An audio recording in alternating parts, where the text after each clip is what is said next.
আসসালামু আলাইকুম, কেমন আছেন সবাই? আসলে সবাই ভালো আছেন। তো আমার হাতে যে ফোনটি দেখতেছেন এটা স্যামসং Z42।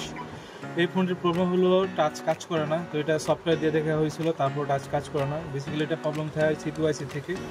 যেহেতু স্যামসং ফোন, এটার কোনো ডায়াগ্রাম নাই, বর্ণিওতে কোনো সিস্টেমেটিক ডায়াগ্রাম নাই। তো এটা সিপোর থেকে যে লাইনগুলো, টাচ লাইনগুলো থাকে, এখানে ওই লাইনগুলো ফল্ট থাকে। তো আমরা এই টাচের লাইনগুলো আজকে বের করব, দেখাবো আপনাদেরকে যে এই লাইনটা কোন থেকে কোন লাইনটা মিসিং থাকে। তো এখানে যে দেখতেছেন, এখানে 4টা লাইন আছে টাচের। 4টা লাইনের মধ্যে 2 নম্বর লাইন যেটা মার্ক করে দিছি, সেই লাইন থেকে একটা লাইনের জিআর ভ্যালু শো করতেছে না। তার মানে এখান থেকে টাচের লাইনটা মিসিং আছে সিপিইউসি থেকে।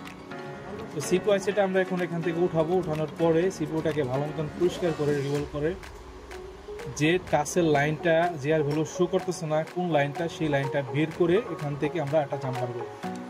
তো সেই পর্যন্ত ভিডিওটা দেখতে থাকেন। ভিডিওটা দেখলে আপনারা বুঝতে পারবেন যে কোন লাইনটা এখান থেকে মিসিং হয়ে আছে। তো এইভাবে যদি আপনার কাজগুলো স্টেপ বাই স্টেপ দেখে করতে থাকেন, সেক্ষেত্রে আপনার এই ফোনটার যে টাচ নট ওয়ার্কিং প্রবলেমটা আপনারা সলভ করতে পারবেন 100%। তো দেখতে থাকেন আমাদের এই ভিডিওটা। ভালো লাগলে অবশ্যই ভিডিওটা লাইক দিবেন, কমেন্ট করে জানাবেন। আর যদি কোনো প্রবলেম থাকে, স্ক্রিনে দেওয়া যে নাম্বারটা আছে, নাম্বার কল দিয়ে সরাসরি আমার সাথে কথা বলে এই লাইনগুলোর ফুল ডিটেলস আমার কাছ থেকে নিতে পারবেন। তো সেই পর্যন্ত দেখতে থাকুন। ধন্যবাদ।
যে আমাদের প্রবলেমটা ছিল, এখন দেখবো যে প্রবলেম ঠিক হচ্ছে কিনা। তো দেখতে পাচ্ছেন আমাদের ফোন প্রপারলি এখন কাজ করতেছে।